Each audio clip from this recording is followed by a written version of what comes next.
Bonjour à tous. Nous allons, à travers un cycle de 4 conférences, parler de 4 plantes qui ont changé nos façons de vivre, notre façon de se nourrir, de consommer. Ce sont des plantes qui, à l'origine, viennent de continents lointains, qui étaient chères et qui se sont démocratisées au XIXe siècle. Je vais vous parler donc du thé, du café, du chocolat et du sucre, histoire de 4 plantes qui, en se démocratisant, ont changé nos habitudes de vivre. Et aujourd'hui, on va commencer avec ce que vous consommez certainement tous les jours. Et en cette période un peu morose, c'est le meilleur antidépresseur que l'on connaisse, c'est le cacao. Donc notre première intervention de cette journée sera le cacao. Alors, pour en arriver avec cette tablette, que j'aurai le plaisir de craquer avec vous tout à l'heure, il faut partir de sa matière première qui s'appelle une cabosse. Et dans cette cabosse, on trouve ces petites fèves. Et ces petites fèves, c'est le début du cacao, c'est le début du chocolat. Et c'est cette histoire du chocolat que je vais vous raconter. Eh bien, nous sommes maintenant prêts pour faire ce voyage à travers 4 plantes, à travers ce cycle qui s'appelle café, thé, chocolat, avec ou sans sucre. Voilà. 4 plantes qui vont vous raconter de riches histoires, des anecdotes à travers leur histoire souvent mouvementée. Aujourd'hui, c'est donc, on vient de le dire, c'est le cacao. On va donc partir de ces cabosses, de ces fèves, pour arriver à la tablette de chocolat. Et vous verrez que c'est une longue histoire qui s'est passée pour démocratiser cette substance qui aujourd'hui, cette denrée que nous consommons régulièrement, c'était loin d'être si simple il y a encore un bon siècle. Voilà. Pays d'origine du cacao, ça je vais quand même faire l'injure de vous le donner, c'est l'Amérique du Sud où les cacaoyers poussent encore à l'état sauvage, donc c'est le pays où l'homme l'a découvert en premier et après il l'a déplacé au cours de ses migrations dans la péninsule du Yucatan au Mexique où des plantations ont été faites et après le cacao s'est répandu sur la planète à partir du moment où la découverte du Nouveau Monde s'est faite. Voilà. Et vous allez voir aussi, c'est qu'à travers cette plante, il y a toute une mythologie qui existait en Amérique centrale, en Amérique du Sud, sur le cacao et le cacaoyer. Donc, avant d'en arriver à ces petits chocolats que vous allez pouvoir choisir dans la boîte, il faut passer par une histoire assez longue. Et le premier monsieur qui en parle c'est un sens vraiment scientifique, c'est le naturaliste suédois Carl Linné, qui a classé le monde vivant et qui lui avait donné le nom de Theobroma cacao. Alors, ça donne la nourriture des dieux. Voilà. Une belle aventure, une belle histoire qui en a démarré à travers cette nourriture des dieux. Et voici une plantation de cacaoyers. Alors l'arbre n'est pas très haut, il fait 10-15 mètres de haut, mais c'est un arbre qui est assez sensible. C'est très difficile de le faire pousser hors de son pays d'origine. Il ne supporte aucun excès, il n'aime pas l'excès d'humidité, il n'aime pas qu'il y ait trop de lumière. Il est très sensible aux maladies, aux champignons. Donc c'est un arbre relativement difficile à faire pousser. Et sa particularité, c'est que les fleurs poussent sur le tronc directement. Voilà. Il va produire énormément de fleurs pour quelques fruits. Donc c'est à peu près 100 000 fleurs qu'il produit chaque année. Il est dépendant bien sûr des abeilles pour sa fécondation et souvent le problème d'effondrement des colonies d'abeilles impacte énormément le cacao quand c'est pas les champignons. Comme les fleurs sont sur le tronc, les fruits sont sur le tronc, ils vont être verts, puis jaunes, et puis commencer à prendre cette couleur qui signifie qu'on peut commencer à récolter les cabosses. Voilà.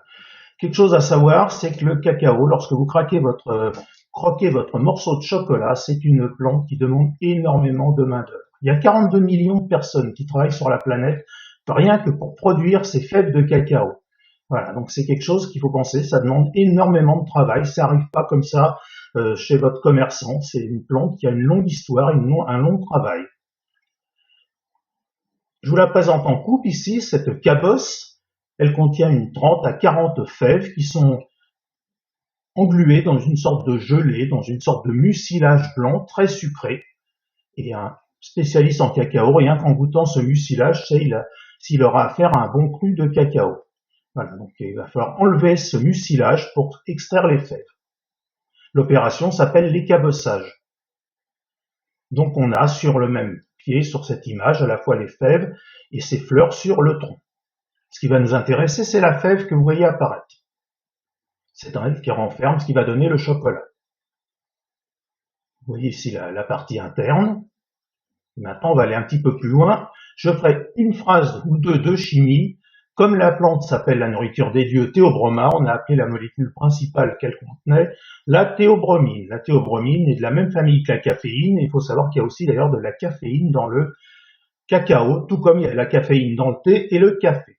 La théobromine appartient à la même famille, sauf qu'elle a des effets que vous connaissez tous lorsqu'on est un peu morose, qu'on est triste, comme c'est un peu le cas en ce moment, on craque un morceau de chocolat, on croque dans une tablette et le chocolat va donner cet effet antidépresseur. Donc ça, c'est une des grandes caractéristiques de la théobromine qui en plus a la propriété de ralentir et de régulariser le cœur, donc c'est que du bonheur, et d'avoir un effet lipolytique en diminuant la circulation des triglycérides. Donc ne pas se priver, le cacao c'est que du bonheur.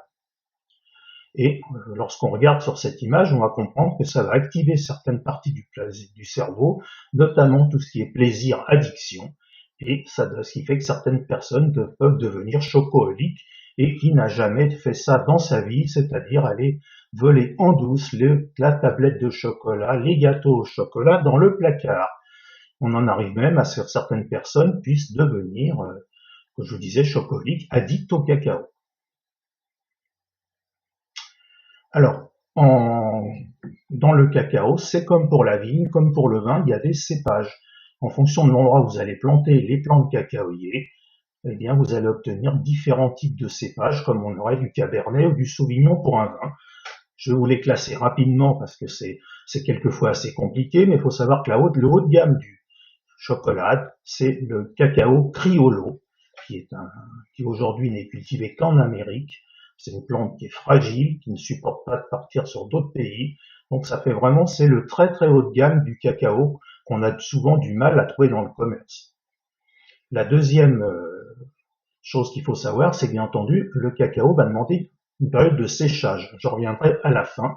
Donc ce criollo, Amérique centrale, Amérique du Sud, c'est vraiment l'or du Venezuela. Mais on le trouve essentiellement donc, dans cette partie d'Amérique. L'autre variété, c'est le Forastero, qui donne des cacaos, des chocolats moins puissants en goût que le Criollo, et qui ont la propriété, c'est qu'on a pu emmener ces plantes, notamment sur différents continents et sur toute la façade ouest de la côte africaine, et ça donne, je dirais, la plus grosse production de cacao au monde, mais ce sont des cacaos de moins bonne qualité que vous allez retrouver dans des chocolats qu'on va vendre pour les fêtes, à Pâques notamment, ou à Noël. Et la dernière variété, c'est le Trinitario, qui est un hybride de cacao qu'on a découvert dans les îles de l'archipel de Martinique, des petites Antilles, et en fait des grandes Antilles aussi. Et ce Trinitario, lui aussi, donne des crus d'excellente qualité. Toutes les personnes qui travaillent dans le cacaoyer sont, je dirais, un peu amoureuses de leur travail. C'est leur savoir-faire qu'ils vendent.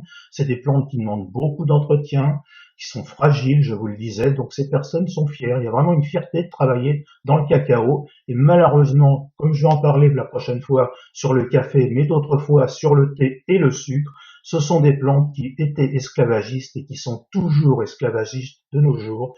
Il y a encore des personnes qui sont esclaves du cacao, notamment en Afrique de l'Ouest. On peut être en Côte d'Ivoire, on peut être au Sénégal, au Cameroun, sur ces images qu'on aurait mieux ne jamais voir. Pourtant, il faut savoir que ça existe et que tous les jours, on se retrouve confronté avec ces adultes, ces enfants qui sont devenus des forçats du cacao. Et des grandes multinationales exploitent ces populations pour vendre des barres chocolatées que vous achetez en grande surface, dont je ne tairai le nom. Donc je vous remontre sur cette image aussi la répartition du cacao et de ses plantations sur la planète. C'est une plante tropicale, donc vous la trouverez qu'autour de l'équateur. Ce qui est en rouge, c'est le criollo dont je vous parlais tout à l'heure, qui n'est jamais sorti de la zone Amérique du Sud, Amérique centrale, parce que la plante est fragile. En revanche, le forastero, ce sont les empreintes en vert sur l'image, c'est les chocolats de très très grande consommation produits sur la côte ouest africaine. Et puis en marron, ce sont les Trinitario, qui donnent des crus d'excellente qualité, mais qui sont cultivés essentiellement en Asie. Ce qu'il faut savoir aussi, c'est comme le cacao, c'est comme pour le vin, il y a des crus spéciaux qu'on trouve pour d'excellents crus de cacao à Madagascar, en Tanzanie par exemple. Voilà comment se répartit la production mondiale, et vous comprendrez à travers cette image, ce camembert, que c'est quand même l'Afrique qui représente la plus grosse production mondiale de fèves de cacao. Et maintenant, on va rentrer un peu dans l'histoire de ce cacao, qui va nous emmener dans son pays d'origine où les plants de cacao poussaient et poussent toujours, c'est le Venezuela. Et le premier explorateur à en avoir fait la description sur place, c'est un monsieur qui venait, un naturaliste qui venait du muséum, Alexandre von Humboldt, qui va, au cours d'un voyage réalisé avec Aimé Bonpland au début du 19e siècle, repérer ces plants de cacao dans la forêt tropicale. Je vous rappelle que le cacao déteste le soleil, donc il va se cacher souvent sous l'ombre de grands arbres. Et von Humboldt a fait une description de ce cacaoyer avec toutes les qualités qu'il lui reconnaissait. Donc on est bien en Amérique, pays d'origine du cacao, et ça va nous amener dans l'histoire de la Mésoamérique, où différentes populations se sont succédées, notamment ce qu'on appelle aujourd'hui le Mexique, que ce soit les Toltecs, les Aztèques, les Mayas, et déjà les Olmecs, Toltecs cultivaient le cacaoyer il y a 2500 ans. Dans la mythologie amérindienne, précolombienne, le cacaoyer est souvent associé au serpent à plumes, au Quetzalcoatl, ce dieu qui, d'après leur tradition, leur mythologie, aurait donné cette nourriture aux populations. On a nombreuses représentations de dieux, de statuettes, avec tenant notamment une cabosse de cacaoyer. Sur ce codex aztèque, vous revoyez ici un plant de cacaoyer. Donc cette plante fait partie de cette tradition. Voilà comment on représentait au XVIIIe siècle les populations amérindiennes en train de préparer le cacao. En fait, on séchait les fèves, on les torréfiait légèrement et on les broyait dans un pot. Et ça a donné cette mythologie de l'Indien à travers le folklore qui est passé à travers le western avec des plumes. Ça a démarré dès le XVIIIe siècle. C'est comme ça qu'on s'est fabriqué une mythologie sur l'Indien emplumé. Donc je reviens sur cet arbre sacré qui est aussi à l'origine une monnaie. On payait en fèves dans le monde aztèque. On achetait par exemple une dinde, on la payait 10 fèves. Un œuf de dinde, une fève. Un esclave, 100 fèves. Et ce que vous voyez sur l'image apparaître, c'est un porte-monnaie aztèque en forme de cabosse qui contenait ces fèves qui servaient de monnaie. Les populations le consommaient une fois séché, broyé, avec ou sans torréfaction, sur ces meules, et c'est de cette façon-là que le cacao va être préparé jusqu'au XIXe siècle, avant qu'on découvre des procédés pour fabriquer ce qu'aujourd'hui vous connaissez sous le nom de chocolat. Voilà. Comme cette plante consommée en farine ou en boisson est très amère, si vous croquez un jour une fève, vous allez comprendre, une fève crue, c'est terriblement amer. On était obligé de fabriquer des brouets pour atténuer l'amertume, notamment on mélangeait de la farine de maïs avec les fèves de cacao. Et pour redonner du goût derrière, deux plantes qui étaient utilisées pour redonner du goût à cette préparation de cacao, c'était le piment et la vanille, qui sont aussi des plantes qui nous viennent du Nouveau Monde.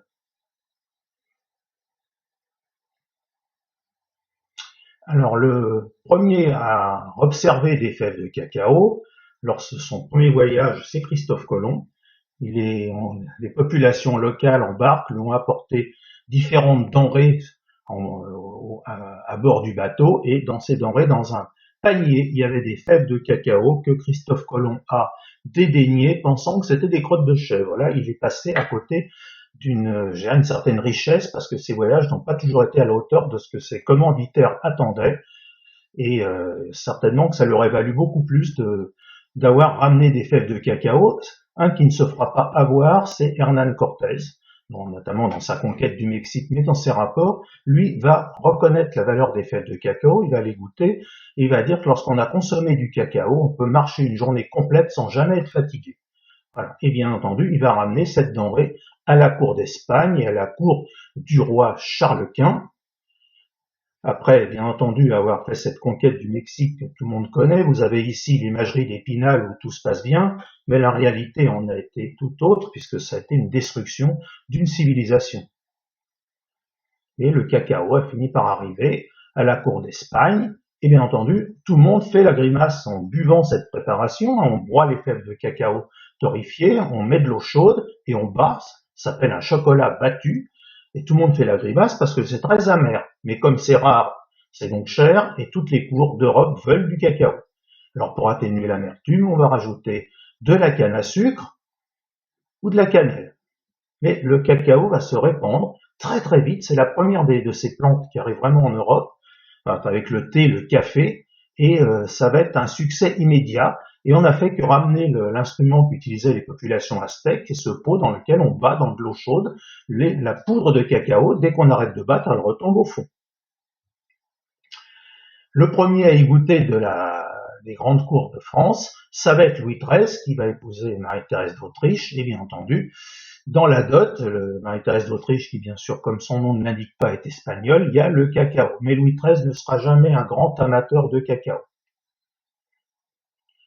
À la cour de France et en France, ça va être dans un premier temps les moines qui vont s'occuper de broyer les fèves après les avoir torréfiées et de préparer ce qui va servir à faire le chocolat. Mais très vite, l'Espagne étant en train d'expulser les populations juives, ces populations vont s'installer dans le sud-ouest, les populations maranes de la France, et ce sont eux qui vont avoir la charge de préparer, de broyer ces fèves de cacao. Ces juifs qu'on appelle les juifs maranes, c'est ce qui explique que dans la région de Bayonne, on trouve aujourd'hui de nombreuses chocolateries. Alors à la cour, bien entendu, toute la noblesse veut du cacao. Il faut savoir qu'à l'époque, le peuple ne consomme pas de cacao, pas avant la moitié du 19e siècle. Ça reste réservé à l'élite et on va même fabriquer la vaisselle et le personnel qui va avec parce qu'il faut battre le cacao en permanence juste avant de le servir. Ça s'appelle un chocolat battu. Alors on ne tarit pas d'éloges. Madame de Brinvilliers, dans sa énorme correspondance épistolaire, ne tarit pas d'éloges pour le cacao, qui ranime, c'est ce qu'elle raconte, puis elle parle d'une de ses amies qui avait tellement consommé de cacao qu'elle a donné naissance à un petit enfant tout noir. Alors ce qu'elle oublie de dire, c'est que ce sont domestiques qui étaient d'origine martiniquaise. Voilà. Mais ça, c'est raconté par Madame de Sévigné. Alors, tout le monde veut du cacao. Voltaire va être un peu plus critique. Dans Candide, il raconte que des jeunes filles préparent le cacao, mais il ne sera, lui, pas vraiment un grand accro au cacao. Alors, deux hommes que tout le monde connaît, c'est Sade et Casanova, sont des grands consommateurs de cacao, pas pour eux, mais pour les jeunes femmes. Ils leur donnent du cacao en poudre broyé avec de la poudre de cantharide, c'est ce coléoptère. Et ce coléoptère, c'est broyé à des propriétés aphrodisiaques. Donc les deux hommes en faisaient consommer énormément à leur conquête. On en arrive à Marie-Antoinette. Marie-Antoinette adore le cacao, elle l'a découvert à la cour d'Autriche, elle va le faire aussi découvrir à la cour de France, et on va lui nommer un chevalier chocolatier qui sera Monsieur Sulpice de Beauve. Il est pharmacien de formation. Ça va être beaucoup de pharmaciens qui vont d'ailleurs intervenir dans la préparation du cacao à partir de cette période-là. Et en fait, il prépare les médicaments de Marie-Antoinette. Et à l'époque, les médicaments, c'est animal, végétal ou minéral. Ce sont des poudres sèches terriblement amères à consommer. On fait la grimace et Monsieur Sulpice de Beauve va avoir l'idée de les mêler à de la poudre de cacao, de les malaxer un peu et d'en faire des sortes de pilules ou de pastilles que va apprécier Marie-Antoinette pour prendre ses traitements. Et c'est comme ça qu'est née d'ailleurs l'expression « faire passer la pilule ». La chocolaterie de Beauve et Galais existe toujours, si vous voulez y faire un tour, elle est rue des Saints-Pères, juste devant la faculté de médecine. Alors le cacao s'installe dans les cafés, en même temps que le café, le thé, et ça va devenir une boisson qui commence un peu à se démocratiser, mais moins vite que le café. Le problème du cacao, c'est son amertume. Et il va falloir une énorme invention en 1828 d'un Hollandais qui s'appelle Monsieur Caspar van Houten, qui va avoir l'idée de presser les fèves de cacao broyées. Il va en obtenir une poudre. Et cette poudre, une fois pressée et débarrassée de ce qu'on appelle le beurre de cacao, s'avère plus soluble dans l'eau. En fait, le beurre de cacao empêchait le chocolat, le cacao, de se solubiliser. Et c'est comme ça que le cacao Van Houten va commencer à se répandre et que le cacao va commencer vraiment à se démocratiser. Et puis, son fils, quelques années plus tard, va mettre au point l'ajout à cette poudre de cacao de carbonates, différents carbonates, et ces carbonates vont permettre d'augmenter la solubilité de la poudre de cacao dans l'eau, et à partir de là, le chocolat à boire va se répandre. C'est terminé du chocolat battu qui restait au fond, et le chocolat se démocratise. Mais vous remarquerez ici qu'on est toujours sur du chocolat boisson. On n'est pas encore sur du chocolat solide. Il va falloir encore une autre invention. J'en arrive à un nom que tout le monde connaît, c'est le nom de Meunier. Regardez bien l'écriture, il n'y a pas de U, hein. C'est Meunier, ou Meignier, et c'est une famille qui va œuvrer dans la fabrique du chocolat. Et la particularité, c'est qu'ils ont travaillé toute leur vie, cette famille, avec des moulins. Et la dynastie Meunier commence avec un certain Brutus Meunier, qui s'était engagé dans la grande armée napoléonienne, donc on est au début du 19e, et il a fait ses classes au Prytanée de la Flèche, il a appris d'un pharmacien toutes les techniques de préparation des poudres végétales, et en fait c'est quelqu'un qui est énormément rigoureux, et il décide de se lancer dans la préparation de ces poudres végétales. Au moment où il veut se lancer, la grande armée est dissoute, puisque c'est la défaite de Waterloo, et il va monter à Paris, et il va essayer de reproduire ces poudres médicinales qu'il avait appris à fabriquer pendant sa période militaire, et il va installer en plein Paris un moulin. Il a commencé avec un cheval, puis 2, et puis après il avait 30 bêtes qui tournaient toute la journée, qu'il fallait changer, et ça va devenir une petite industrie en plein cœur de Paris. Ces chevaux, qui sont plusieurs centaines à la fin à faire travailler les moulins, les gens s'en plaignent parce que des chevaux, point de vue voirie, c'est le crottin évacué, il faut amener du fourrage, etc. Et on va lui faire comprendre, ça serait bien s'il installait la même chose à l'extérieur de Paris. Et c'est là que Brutus Meunier va se retrouver sur les bords de Marne à Noisiel, où il va acheter un moulin. Et l'idée, ça va être de remplacer la force des chevaux par la force hydraulique de l'eau, qui, elle, est beaucoup moins coûteuse, je dirais, en animal, malade, nourriture, etc. Et ce moulin, qui va être la base de la chocolaterie, future chocolaterie Meunier, ne va cesser de s'agrandir et de se moderniser. Donc il va se lancer dans le broyage du cacao, avec succès, parce qu'il est connu pour la qualité de ses poudres médicinales, et tout le monde veut acheter de la poudre Meunier.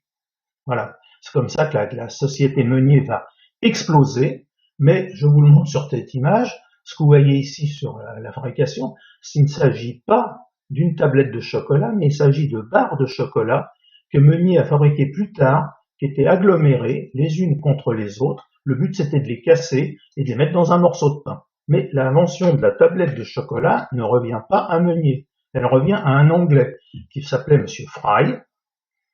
Voilà, c'est lui qui a inventé ce moule dans lequel on fait couler le chocolat. Voilà, la chocolaterie Fry. Alors, je viens d'employer le mot couler.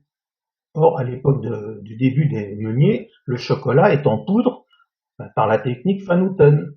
Donc, il faut encore faire une autre invention. L'invention du chocolat moelleux. Et ce procédé il va être inventé par le Suisse bernois Rodolphe Lindt, que tout le monde connaît avec ou sans moustache. Alors en fait, Lindt expérimente une technique qui s'appelle le conchage. Ça consiste à faire chauffer la pâte, la poudre de cacao séparée de son beurre de cacao, après le procédé Van Houten, et il rajoute quand même un petit peu de beurre de cacao pour essayer d'obtenir quelque chose qui soit onctueux. Il fait chauffer ça et ça tourne pendant des heures et des heures. Et un vendredi, il oublie d'arrêter une de ses machines. Et le lundi, lorsqu'il revient, la machine elle continue à tourner. Il a dans son fabriqué quelque chose qui est onctueux, qui est savoureux, dans lequel d'ailleurs plus tard il va rajouter de la vanille ou du lait, et qui est moulable. Le conchage, ça va permettre de révolutionner toute l'art de la chocolaterie, parce qu'à partir de là, on est capable de le mouler. Et donc d'obtenir un produit qui va devenir une friandise. La chocolaterie Lindt existe toujours, je pense que je ne vous apprendrai rien. Voilà. Je reviens à la famille Meunier. Papa Brutus va céder la place à un de ses fils, Émile Justin. Et Émile Justin, il a fait des études en Angleterre. L'Angleterre, à l'époque, pratique le libre-échange. Il a appris l'économie. Et il a une vision de la société Meunier qui va être très différente de celle de son papa. Lui, il faut faire augmenter cette capacité, ce qui fait que le moulin ne va cesser de s'agrandir et enjamber quasiment un bras de la Marne. L'usine va être de plus en plus compétitive.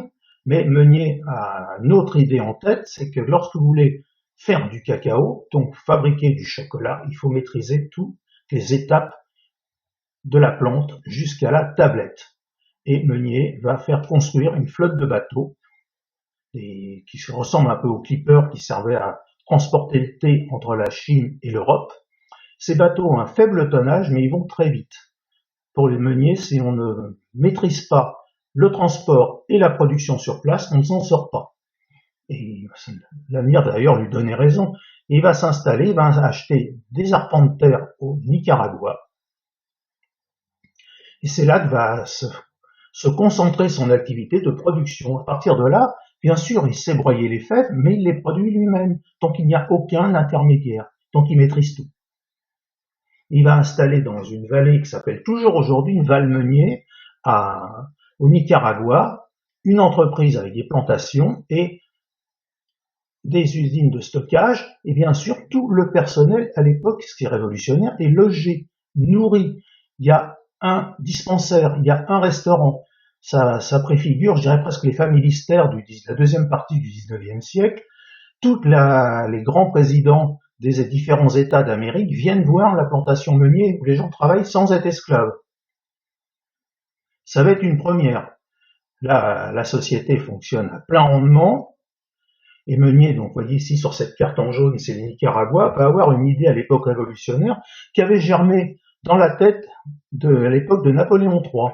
Lorsqu'il était prisonnier au fort de Ham à Boulogne-sur-Mer, il avait rencontré Meunier, c'était là que l'idée avait été faite d'ailleurs de faire un canal qui se sera appelé le canal Napoléon à travers le Nicaragua. C'est une zone qui est plate, avec un grand lac central, donc ça ne posait pas de problème de creuser un canal et qui permettait à l'époque, même pour Meunier, de transporter bien plus rapidement ses fèves et d'autres marchandises vers l'Europe. Et lorsque Meunier va proposer ce projet à l'État français, il y a un homme que tout le monde connaît qui s'appelle Ferdinand de Lesseps qui vient de terminer le canal de Suez, et de Lesseps a pour projet de creuser, lui, au niveau de Panama. Projet totalement différent. Alors quand on regarde la carte, on dit que ça a l'air plus facile à Panama, ce qui est totalement faux parce que c'est un massif montagneux excessivement escarpé. Alors que le Nicaragua, cette zone est plate. Mais c'est toujours le principe du lobbying. On va choisir le projet de Lesseps, qui est 2 fois plus cher que le projet Meunier. C'est un peu toujours comme ça que ça se passe pour les appels d'offres. Le résultat, c'est pas fait attendre. Le canal de Panama va être un échec commercial financier. Tous ceux qui ont acheté des actions du canal de Panama perdent leur argent, et pour la petite histoire, c'est les Américains qui terminent le canal en 1914. Léon Meunier, lui, va se recentrer sur son usine française, et il va continuer à améliorer la productivité de Noisiel, et il va faire relier notamment l'usine à la gare de l'Est, comme ça il maîtrise aussi totalement le transport, et il a compris que pour faire du chocolat, il faut rajouter du sucre. Il faut avoir des sucreries, pour ne pas être dépendant de la production des sucreries, il va acheter des sucreries dans les Hauts-de-France. Donc il maîtrise tout de A à Z. Voilà. Pour montrer un petit peu cette histoire, Meunier va refaire ce qu'il avait fait au Nicaragua, il va fabriquer ses maisons. Chaque famille d'ouvriers a sa maison avec son potager. Il y a aussi 2 dispensaires, une pharmacie, une laiterie, une ferme, des restaurants pour les familles d'ouvriers, mais aussi des restaurants pour les célibataires. Donc c'est vraiment une ville dans la ville.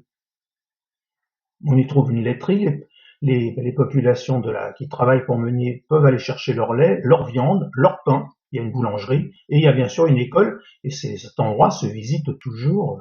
C'est devenu, ça a été pendant un certain temps le siège de la société Nestlé. et la marque Meunier va diffuser sur toute la planète. Ça va être une des marques les plus copiées en contrefaçon. On va trouver toutes les écritures possibles, notamment le U, comme un meunier qui travaille avec un moulin, mais c'est la marque qui sera qui fera l'objet le plus de contrefaçon à ce jour. Maintenant, pour terminer ce petit exposé sur le cacao, je vous avais dit qu'on arriverait à la tablette. Je vais vous rappeler les principales étapes qu'on va faire à partir donc de cette récolte et de cet entretien de la plantation de cacao. Il faut savoir qu'un arbre ne produit pas énormément de cabosses, 100 à 150 cabosses par an, donc c'est pas une énorme production, et je vous ai dit c'est très manuel. Tout est manuel, il n'y a pas de machine qui monte chercher les cabosses. Et les populations, notamment sud-américaines, qui produisent le cacao, sont très très fiers de leur travail. Et souvent les points de production sont loin, et le transport se fait à dos d'homme ou à dos de mule. Voilà donc cet écabossage. Vous voyez les fèves ici qui sont engluées dans ce mucilage très sucré, très agréable au goût. Malheureusement, il faut s'en débarrasser pour faire sécher les fèves. Je vous ai dit que ce travail était l'écabossage est manuel la plupart du temps.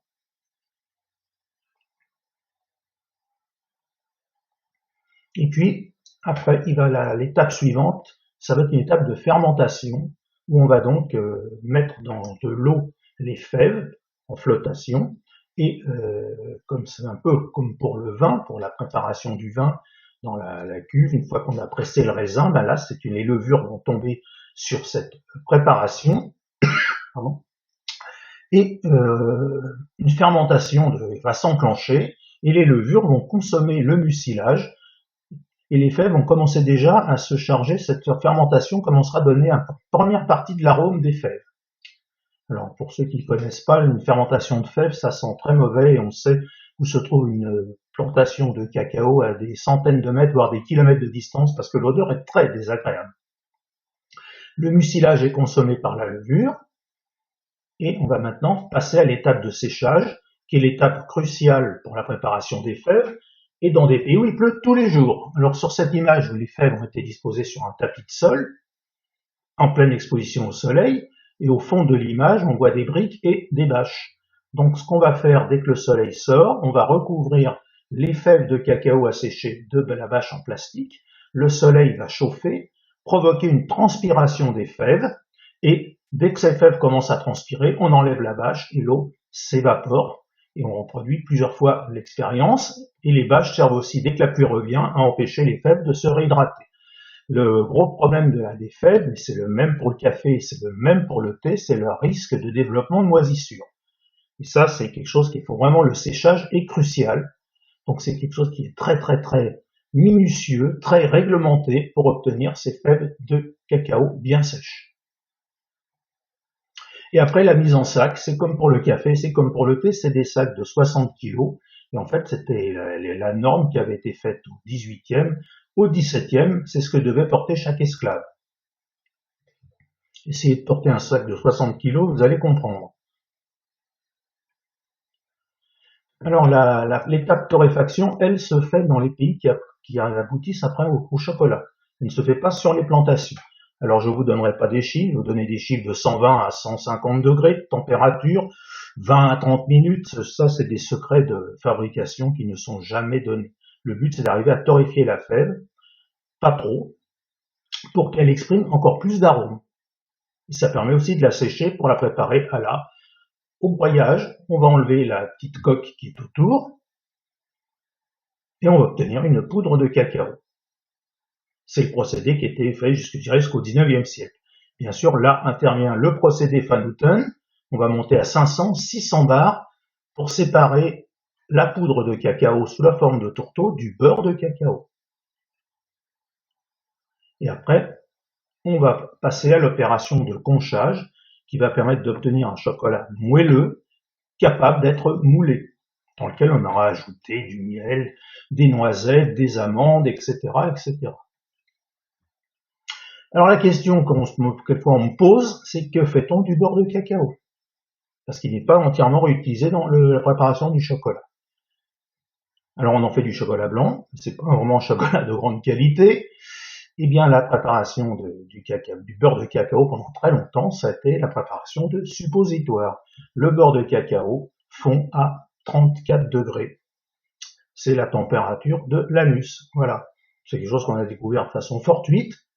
Et ça a permis pendant très longtemps de fabriquer des suppositoires, sauf qu'on ne pouvait pas les commercialiser dans les pays chauds, parce qu'ils arrivaient fondus. Donc on a utilisé pour les pays chauds d'autres excipients. Donc ça a été pendant très longtemps une voie de valorisation du beurre de cacao.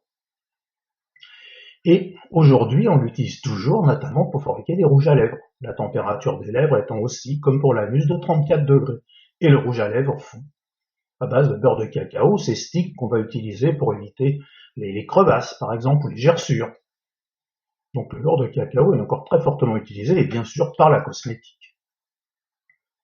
Et puis se développe ces dernières années une tendance à utiliser beaucoup en esthétique des masques à base de cacao. Voilà, ça c'est déjà des utilisations un peu exotiques. Sinon, comme chacun sait, tous les ans, fin octobre, a lieu à Paris le Salon du chocolat, avec des défilés de mode de robes en chocolat. Je ne vous fais pas de dessin. Pourquoi le Salon du chocolat a lieu fin octobre et pas au mois d'août? Ça serait pas terrible pour les robes. Voilà, donc une autre variante, je dirais plus ludique, du cacao. Et puis on peut en faire aussi des magnifiques sculpteurs. Beaucoup de sculpteurs se sont spécialisés dans la sculpture du cacao pour fabriquer des œuvres d'art magnifiques en chocolat. Voilà, notre voyage au pays du cacao, du chocolat se termine. Je vais vous donner rendez-vous la semaine prochaine pour parler du café, qui est aussi très très riche, vous verrez, en anecdotes. Donc nous sommes passés d'une cabosse via les fèves à cette tablette de chocolat que je vais avoir le droit ou le plaisir ou maintenant de déguster. Et je vous dis donc à la semaine prochaine. Et si on parle de café la semaine prochaine, il ne faudra pas oublier de mettre dedans un morceau de chocolat. À bientôt!